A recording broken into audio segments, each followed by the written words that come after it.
Šiame video grafiškai atvaizduojamas smurto protrūkis ir žiaurus nusikaltimas.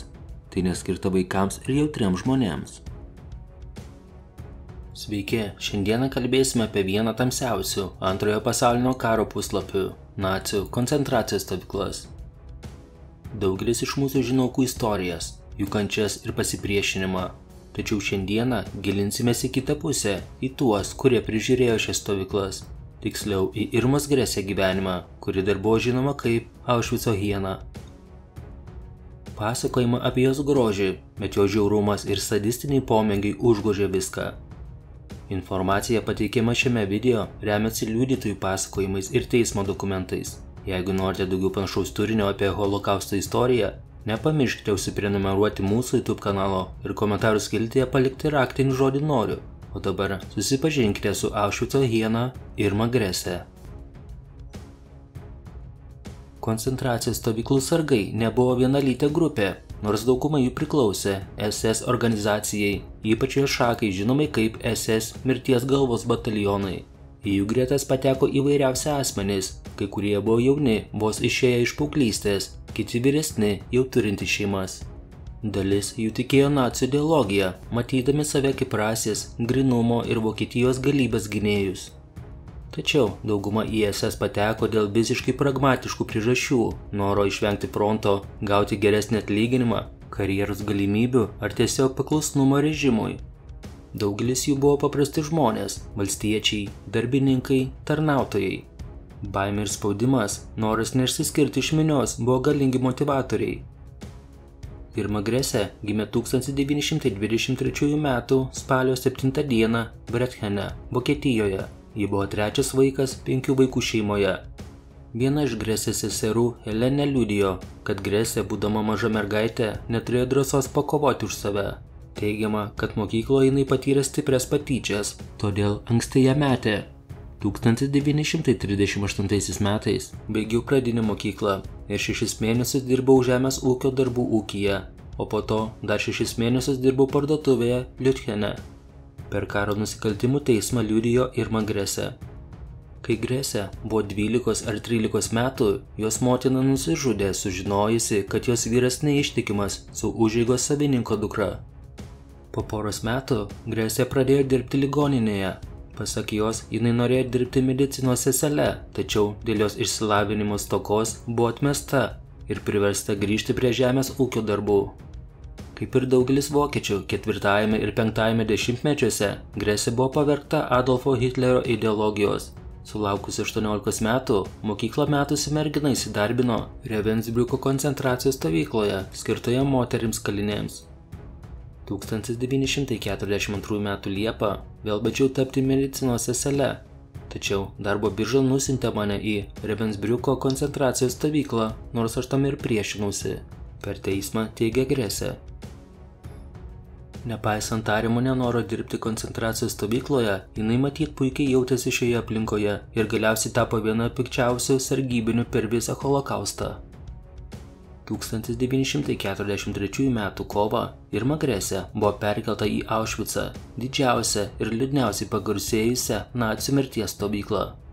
Būdama ištikima, atsidavusi ir paklusni nacė, Irma greitai pakilo iki vyriausios SS prižiūrėtojos laipsnio ir buvo antroji pagal rangą moteris sargybinio stovykloje iki pat 1945 m., kai buvo perkelta į Bergeno-Belzeno stovyklą. Aušvice Gresė vienu metu prižiūrėjo 18 000 moterų kalinių.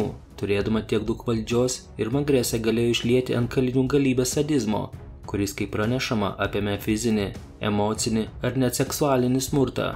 Tiesa, sunku patikrinti konkrečias Irmos smurto detalės. Irmos sesuo sakė, kad jinai mažai ką pasakoja apie savo vaidmenį stovyklose. Kaip Helene pasakojo sesers teismo metu, Irma mums pasakojo, kad prižiūri kalinius, dirbančius teritorijoje ir turi prižiūrėti, kad jie gerai atliktų savo darbus ir nepabėgtų. Mes jos klausėme, kuo maitinami kaliniai ir kodėl jie buvo išsiųsti į koncentracijos stovyklą. O jie atsakė, kad jai neleidžiama kalbėti su kaliniais ir jinai nežino, kokį maistą jie gauna. Tačiau tyrėjai pabrėžia, kad dalis to, kas buvo parašyta apie nares naces, yra užgožta seksizmo ir stereotipų. Tačiau koncentracijos stovyklų išgyvenusiųjų liudijimai daugelį verčia manyti, kad Grėsė nusipelnė savo liūdnai pagarsėjusios pravardės Aušvico hiena.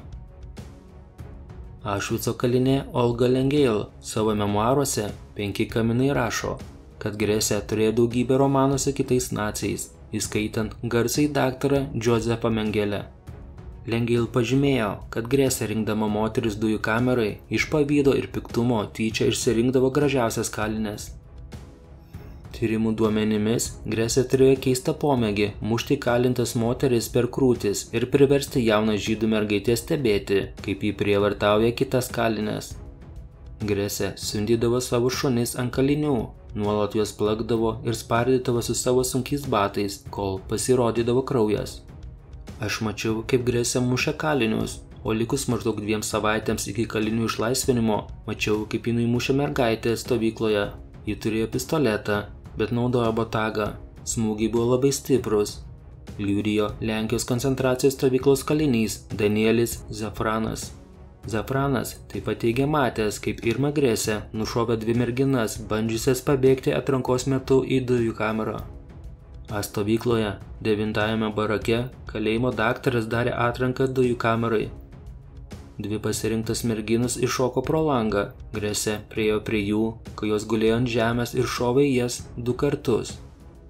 Ilona Stein, Vengrijos koncentracijos stovyklos kalinė, liudijo. Dirbu virtuvėje Birkenau stovykloje, kai pamačiau moterį, kurios dukra buvo gretimoje stovykloje, einančią prie tvoros, kad galėtų pasikalbėti su dukra. Grėsė, važiavusi dviračiu, iš karto nulipo, nusiėmė odinį diržą ir pradėjo mušti moterį. Ji taip pat kumščiais mušė jai per veidą ir galvą, o kai moteris nukrito ant žemės, jį ją spardė. Moters veidas ištino ir pamelo. Sąjungininkams silpninant nacių gniaužtus Europoje Antrojo pasaulinio karo metu, Grėsė nuo žmonių gyvybių naikinimo perėjo prie bandymų išgelbėti savąją. Irma Grėsė buvo suimta, kai 1945 m. balandį Britų pajėgos išlaisvino Bergeno Belzino koncentracijos stovyklą. Netrukus Irmai buvo pateikti kaltinimai dėl karo nusikaltimų. Grėsė per teismą teigė esanti nekalta, tačiau liudytojų ir išgyvenusiųjų parodymai lėmė jos nuteisimą ir mirties bausmę. Ji buvo viena iš 3 moterų sargybinių Bergeno Belzino stovykloje, kurioms turėjo būti įvykdyta mirties bausmė. Nepaisant jos apeliacijų, Grėsė nuosprendis buvo patvirtintas. Teigiama, kad prieš pat egzekuciją 1945 m. gruodžio 13 d. Grėsė dainavo nacių dainas. Budelis Albertas Pierapointas aprašė jos pakorimą. Nuėjau į koridorių. Irma Grėsė, sušukau. Vokiečių sargybiniai greitai uždarė visus grotuotus langelius ir atidarė vienas duris. Išėjo Irma Grėsė. Kamera buvo per maža, kad galėčiau įeiti, todėl turėjau ją surišti koridoriuje. Sekite mane, pasakiau. 9:34 min. ryto ji įėjo į egzekucijos kamerą. Akimirką pažvelgė į aplink stovinčius pareigūnus. Tada nuėjo link angos, kurioje aš buvau nubrėžęs kreidos žymę. Ji tvirtai atsistojo ant tos žymės ir man uždėjus baltą maišą ant jos galvos, ji savo tingiu balsu pasakė šnel, greitai. Anga atsidarė, tada gydytojas sekė paskui mane į duobę ir konstatavo jos mirtį. Būdama vos 22 metų, Irma Grėsė tapo jauniausia moterimi pakarta pagal Britų įstatymus 20 amžiuje. Šiandien Grėsė yra palaidota Halmene, Vokietijoje, ir ji visada bus prisimenama kaip viena žiauriausių sargybinių holokausto istorijoje. Tai tokia Irmos Grėsė Aušvico hienos istorija. Jei norite išgirsti daugiau pasakojimų apie holokausto istoriją, nepamirškite komentarų skiltyje palikti raktinį žodį noriu. O dabar ačiū, kad žiūrėjote ir iki susitikimo kitame įdomiausios dokumentikos video. Patinka įdomioji dokumentika ir norite daugiau kokybiško turinio, ne tik apie mūsų supantį pasaulį, bet ir apie Lietuvos istoriją? Prisidėkite prie turinio kokybės gerinimo, mus paremdami per Contribui platformą. Nuorodas rasite po kiekvieno video aprašymo. Taipogi galite prisidėti per YouTube ačiū funkciją, pasirinkdami paramos sumą. Jūsų palaikymas leistų mums tobulėti ir vystyti įvairiausių video projektus, tokius kaip Lietuvos miestų istorija. Pažinkime mūsų supantį pasaulį kartu su įdomiaja dokumentika.